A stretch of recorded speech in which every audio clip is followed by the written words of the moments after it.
नमस्कार, स्वागत करती हूँ आप सभी का भारत 24 पर। मैं हूँ आपके साथ पूर्णिमा मिश्रा और वक्त है वंदे भारत का, जिसमें आज कई अहम खबरों पर होगी। और सबसे पहली नजर रहेगी 5 राज्यों में विधानसभा चुनावों को लेकर, क्योंकि आज मिजोरम में सभी 40 सीटों के साथ साथ छत्तीसगढ़ के पहले फेज की 20 सीटों पर वोटिंग हुई। जनता जनार्दन ने उम्मीदवारों की किस्मत का फैसला ईवीएम में कैद कर दिया है। इसके साथ ही छत्तीसगढ़ चुनावों में महादेव ऐप पर महाभारत जारी है और एक बार फिर से प्रधानमंत्री नरेंद्र मोदी ने ऐप के जरिए मुख्यमंत्री बघेल को कटघरे में खड़ा किया और निशाने पर लेते हुए कहा कि कांग्रेस ने अपनी तिजोरी भरने के लिए आपके बच्चों से सट्टेबाजी करवाई है और उन्हें कड़ी से कड़ी सजा मिलनी चाहिए। बात दिल्ली एनसीआर की भी होगी, क्योंकि यहां प्रदूषण लगातार खतरनाक श्रेणी में बना है और इसको लेकर आज देश की सबसे बड़ी अदालत में सुनवाई हुई, जिसमें सुप्रीम कोर्ट ने सख्त टिप्पणी की, पंजाब सरकार की फटकार लगाई। सुप्रीम कोर्ट ने पंजाब सरकार से कहा कि पराली जलाना फौरन बंद हो। बढ़ते प्रदूषण पर सुप्रीम कोर्ट ने पंजाब, हरियाणा, उत्तर प्रदेश, राजस्थान को तत्काल पराली जलाने की घटनाओं पर रोक लगाने के निर्देश दे दिए हैं। आइए शुरुआत करेंगे वंदे भारत की तमाम खबरों के साथ, लेकिन उससे पहले इस वक्त की एक बड़ी खबर छत्तीसगढ़ को लेकर है, क्योंकि छत्तीसगढ़ में पहले चरण में आज जो मतदान हुआ उसका वोटिंग परसेंटेज सामने आ चुका है। बड़ी खबर 70.87% छत्तीसगढ़ में फर्स्ट फेज में वोटिंग परसेंटेज निकल कर आया है। तो मिजोरम में कुल 75.80% मतदान हुआ है। मिजोरम छत्तीसगढ़ में पहले चरण का मतदान संपन्न हुआ। मिजोरम की 40 सीटों पर आज वोटिंग हुई, जिसमें 75.80% रहा वोटिंग परसेंटेज। तो छत्तीसगढ़ में भी पहले फेज में 20 सीटें कवर की गई थी, जिनका मतदान पूरा हुआ है और 70.87% फर्स्ट फेज छत्तीसगढ़ में 20 सीटों पर मतदान संपन्न होने के साथ ही वोटिंग परसेंटेज भी सामने आ चुका है।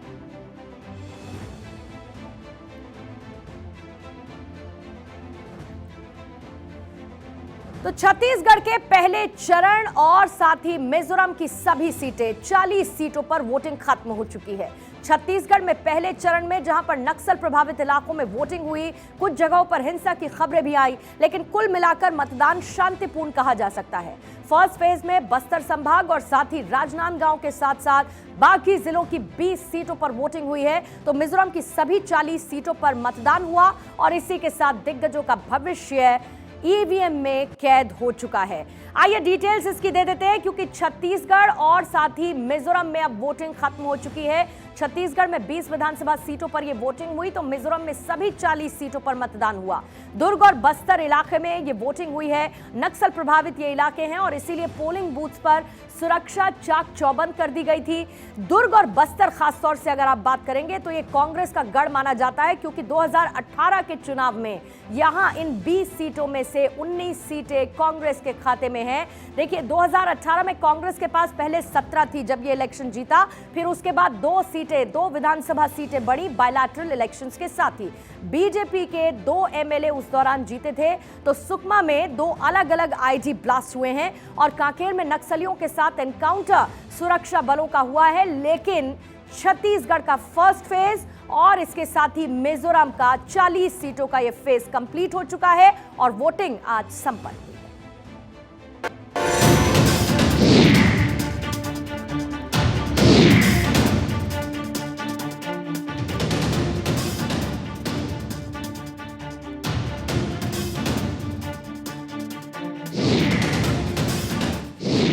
छत्तीसगढ़ मिजोरम की बाजी, किसे मिलेगी सत्ता की चाबी? चुनावी रण, कौन बनेगा बाजीगर? पूर्वोत्तर के राज्य मिजोरम में मतदान खत्म हुआ। सूबे की जनता ने अपना फैसला सुना दिया है। नेताओं की राजनीतिक किस्मत ईवीएम में बंद हो गई है। साथ ही छत्तीसगढ़ में भी 20 सीटों पर मतदान संपन्न हुआ। यहाँ भी मतदाता ने अपना फैसला ईवीएम में कैद कर दिया। मिजोरम और छत्तीसगढ़ में सुबह में जब वोटिंग शुरू हुई तब मतदान केंद्रों पर ज्यादा लोग नहीं दिखे। शुरुआती दौर में मतदान स्लो रहा, लेकिन जैसे जैसे दिन बढ़ा मतदान केंद्रों पर लाइनें लंबी दिखने लगी। इसके बाद मतदान भी तेजी से हुआ। बड़े बुजुर्ग हो या फिर महिलाएं, सभी अपने मत का प्रयोग करने के लिए बूथ पर पहुंचे। और छत्तीसगढ़ के सियासी भविष्य पर मुहर लगा दी।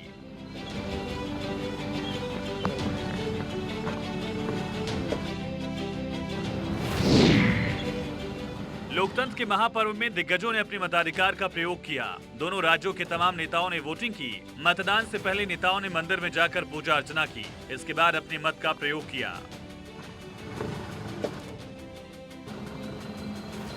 छत्तीसगढ़ के पूर्व सीएम रमन सिंह मतदान से पहले मंदिर गए, पूजा अर्चना की, जीत की कामना की और फिर मतदान किया।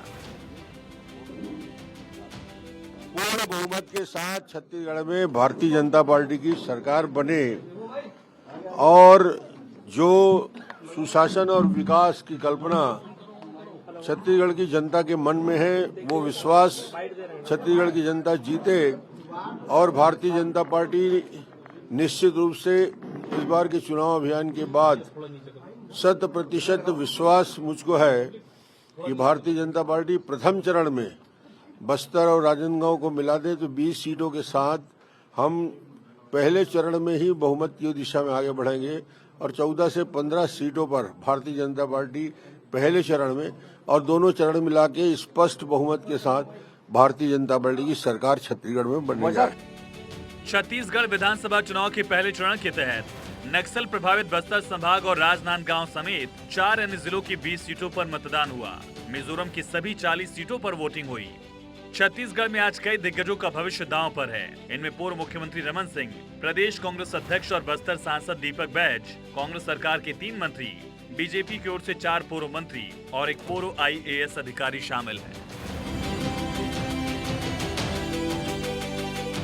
वोटिंग संपन्न हो गई। अब इंतजार 3 दिसंबर का है, जब काउंटिंग होगी और तब पता चलेगा कि जनता जनार्दन ने किस पर भरोसा किया। Bureau report, Bharat 24। तो इससे पहले उन 2 सीटों का जिक्र बाय इलेक्शन के लिए किया था, जिसमें 2018 के बाद इलेक्शन के बाद कुल मिलाकर 20 में से 19 सीटें कांग्रेस के खाते में थी। और इसी बीच में छत्तीसगढ़ में पहले चरण की वोटिंग खत्म हुई और इसी के साथ दूसरे चरण के चुनावी प्रचार में तेजी देखने को मिली। प्रधानमंत्री नरेंद्र मोदी इन दिनों ताबड़तोड़ रैलियां कर रहे हैं और इसी कड़ी में पीएम मोदी आज छत्तीसगढ़ के सूरजपुर जिले में रैली करने पहुंचे, जहां दूसरे चरण में मतदान होगा। पीएम मोदी ने रैली को संबोधित करते हुए कांग्रेस पर हमला बोला और साथ ही महादेव ऐप को लेकर मुख्यमंत्री भूपेश बघेल को निशाने पर भी लिया है।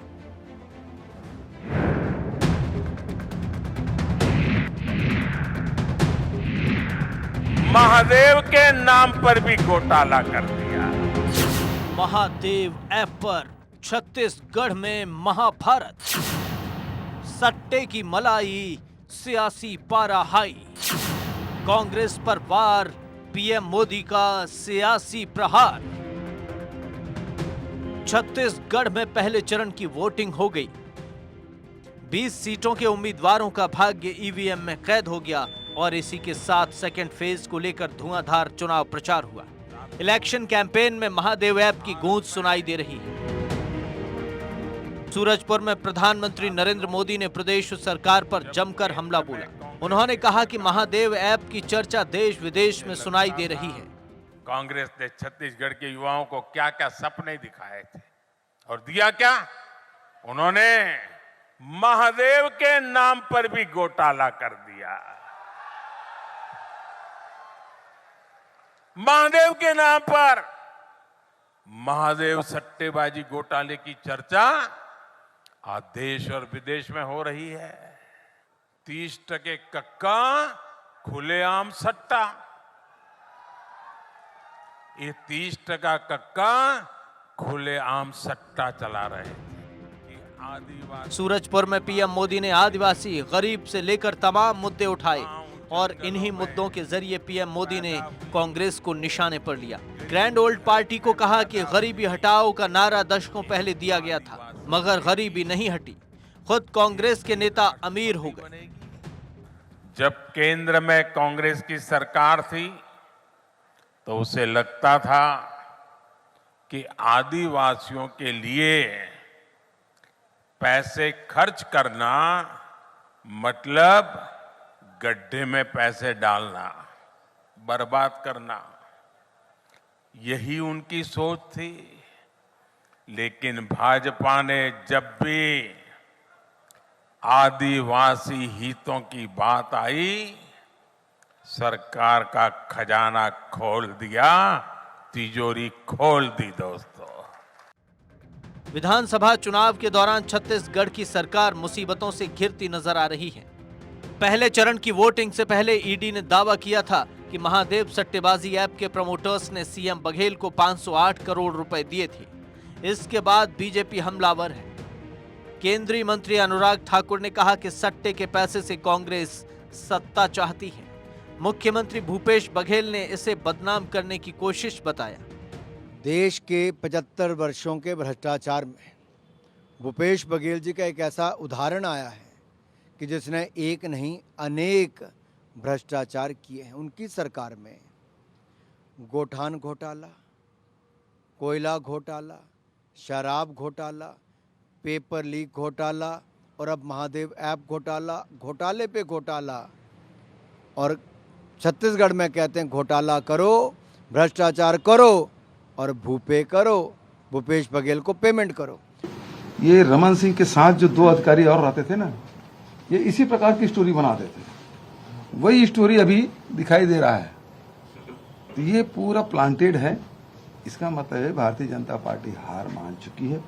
ये उनका आखिरी अस्त्र था कि जिसको उन्होंने चलाया और ये फुसफुसिया बम साबित हुआ। कोई इसको मान नहीं रहा है, कोई सुन नहीं रहा है, और जो भी देखा है वो बोले ये तो प्लांटेड है। तो मैंने कल भी कहा था, मजा लीजिए 17 तारीख। महादेव ऐप मामले में सीएम बघेल का नाम आने के बाद कांग्रेस बैकफुट पर है, बचाव की मुद्रा में है। पीएम मोदी इस मामले को अग्रेसिवली उठा रहे हैं, जनता को संदेश दे रहे हैं कि करप्शन पर उनकी सरकार की नीति जीरो टॉलरेंस वाली है, यानी किसी को भी बख्शा नहीं जाएगा। Bureau report, Bharat 24। राजस्थान विधानसभा चुनाव का समर जारी है। नॉमिनेशन के बाद अब पूरी ताकत जनता को लुभाने में पार्टियां लगा रही हैं। एक तरफ जहां पर बीजेपी तो दूसरी तरफ कांग्रेस हमलावर है। कांटे की टक्कर है। अशोक गहलोत के लिए सत्ता पर फिर से कमबैक करने का दबाव है, तो बीजेपी सूबे में सरकार बनाने के लिए पूरी ताकत झोंक रही है। एक तरफ रिवाज को बदलने तो दूसरी तरफ रिवाज को कायम रखने का दम भरा जा रहा है। लेकिन इन सब के बीच केंद्रीय गृह मंत्री अमित शाह आज राजस्थान में जमकर हुंकार भरते नजर आए। मरुधरा में शाह ने 3 सभाओं को संबोधित किया। सबसे पहले कुचामन, उसके बाद मकराना, तो आखिर में परबतसर में राजस्थान की जनता को संबोधित कर सूबे की सरकार को निशाने पर लिया। कन्हैयालाल तेली का गर्दन काटकर मौत के घाट उतार दिया। कन्हैयालाल जैसे कई युवाओं को बलि चढ़ाने का काम ये अशोक गहलोत की तुष्टीकरण की नीति ने किया है। मगर इसकी और इसके खिलाफ मोदी जी ने पूरे देश भर में पीएफआई पर बैन लगाकर इस तुष्टीकरण को कुचलने का मजबूत प्रयास नरेंद्र मोदी ने। शिव मंदिर तोड़ा, सालासर में राम दरबार पर बुलडोजर घुमाया और कहीं कोई संत भूमि बचाने के लिए ये जो खनन का अवैध कारोबार होता है इसके खिलाफ आत्मदाह किया। ऐसी देश भर में कोई घटना नहीं हुई, सिर्फ राजस्थान में। तो एक तरफ हवा सियासी है तो दूसरी तरफ हवा दम घोटने वाली है। बात दिल्ली एनसीआर की हो रही है, जहां पर प्रदूषण के कारण जहरीली हो चुकी हवा ने जीना मुहाल कर दिया। आज आलम यह है कि दिल्ली एनसीआर के लोग शुद्ध और साफ हवा के लिए तरस रहे हैं और यही वजह है कि सुप्रीम कोर्ट ने राज्य सरकारों को जमकर फटकार लगाई। देश की सबसे बड़ी अदालत ने कहा कि सरकारें आपस में एक दूसरे पर आरोप लगाने के अलावा इसका मिलकर समाधान निकालें। सुप्रीम कोर्ट के जज ने कहा कि अब चीजें बर्दाश्त से बाहर हो गई हैं और इसीलिए सरकारों को हर हाल में प्रदूषण के खिलाफ प्रभावी कदम उठाना होगा।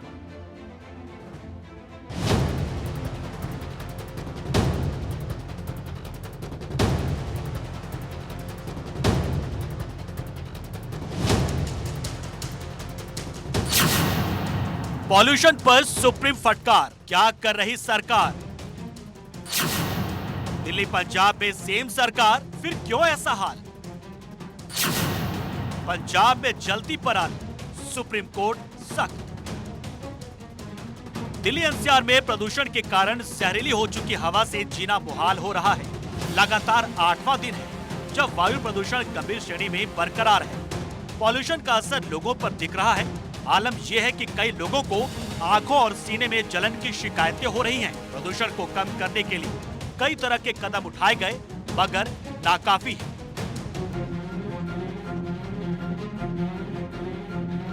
पॉल्यूशन को लेकर देश की अदालतें सख्त है। सुप्रीम कोर्ट खासा नाराज है। प्रदूषण कंट्रोल नहीं होने पर देश की सबसे बड़ी अदालत ने सरकारों की जमकर क्लास लगाई है। जस्टिस संजय किशन कौल और जस्टिस सुधांशु धुलिया की बेंच ने सख्त टिप्पणी करते हुए कहा कि दिल्ली में प्रदूषण के ऐसे हालात कायम नहीं रह सकते हैं। अब बर्दाश्त से बाहर हो रहा है। अगर हमने बुलडोजर चलाना शुरू कर दिया तो रुकेंगे नहीं। दिल्ली की हवा जहरीली हो गई है। सांस लेने लायक हवा के मुकाबले ये 20 गुना से भी ज्यादा खराब है। इस खतरनाक पॉल्यूशन के पीछे पराली जलाने को अहम वजह माना जा रहा है। हालांकि दिल्ली सरकार का दावा है कि पंजाब में पराली जलाने का मामला कम हुआ है। उधर पराली के मामले पर सुप्रीम कोर्ट ने पंजाब सरकार को जमकर फटकार लगाई। सुप्रीम कोर्ट ने पंजाब से दो टूक कहा, हर समय राजनीति नहीं हो सकती है। पराली जलाने पर रोक लगानी होगी। हम चाहते हैं कि पराली जलाना बंद हो। हम नहीं जानते हैं कि आप ये कैसे करेंगे, ये आपका काम है, लेकिन इसे रोका जाना चाहिए। तुरंत कुछ करना होगा। ये लोगों की हेल्थ की हत्या के समान है। आप पराली जलाने को क्यों नहीं रोक पाते हैं? हर साल अक्टूबर और नवंबर महीने में दिल्ली एनसीआर में प्रदूषण का जबरदस्त अटैक रहता है। इस साल कुछ ज्यादा ही है। लिहाजा दिल्ली सरकार ने ऑड इवन लागू करने का फैसला किया, जिस पर सुप्रीम कोर्ट ने जबरदस्त टिप्पणी की। शीर्ष अदालत ने ऑड इवन फॉर्मूले को दिखावा बताया है। आप पहले भी ऑड इवन सिस्टम लागू कर चुके हैं। क्या ये सफल हुआ है? ये सब दिखाने के लिए।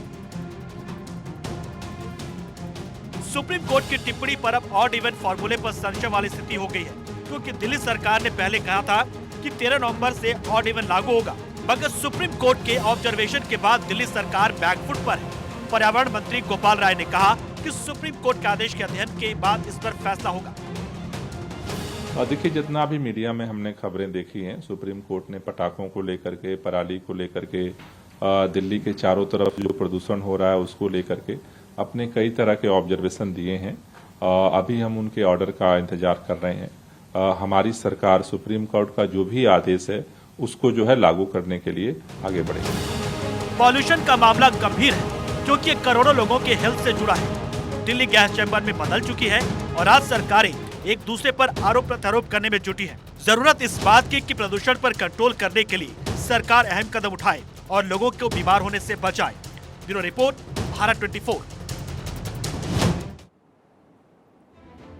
दिल्ली एनसीआर समेत देश के कई ऐसे राज्य हैं जो इस वक्त प्रदूषण से बुरे हाल में हैं। मुंबई में सांसों पर संकट है। प्रकाश पर दिवाली से ठीक पहले हवा में घुलता हुआ जहर चिंता का सबब बनता जा रहा है और आलम यह है कि आर्थिक राजधानी मुंबई में सांस लेना दूभर हो चुका है। हालात की गंभीरता को देखते हुए बॉम्बे हाई कोर्ट ने साफ वायु गुणवत्ता बनाए रखने के लिए कुछ कड़े फैसले लिए हैं और दीपावली के दिन पटाखे फोड़ने की समय सीमा को तय कर दिया है। बॉम्बे हाईकोर्ट ने पटाखे फोड़ने की समय सीमा को तय कर दिया है, यानी कि पटाखे शाम 7 बजे से 10 बजे तक ही इस्तेमाल किए जाएंगे। कंस्ट्रक्शन साइट से सभी वाहन ढक कर ले जाए, ये भी कहा गया। निर्माण कार्य से जुड़े हुए सारे मटेरियल, मलबे को भी ढक कर रखा जाए। रोजाना प्रदूषण के स्तर पर निगरानी रखी जाए, ये मॉनिटरिंग जरूरी है और शायद इसके बाद ही बढ़ते प्रदूषण से कुछ राहत इन कदमों के साथ मिल पाए, ये बॉम्बे हाईकोर्ट ने कहा है। अगली खबर की बात करेंगे। बीते कुछ दिन से एल्विश यादव लगातार हेडलाइंस में है। सांप का जहर बेचने के आरोप में उनके खिलाफ केस भी दर्ज है और इस मामले में अब नोएडा पुलिस ने नोटिस भेजा है। नोएडा पुलिस एल्विश को जल्द ही सामने पेश होने के लिए पूछताछ के लिए कह सकती है। जितने भी आरोप मेरे ऊपर लगे हैं भाई, सारे बेबुनियाद हैं।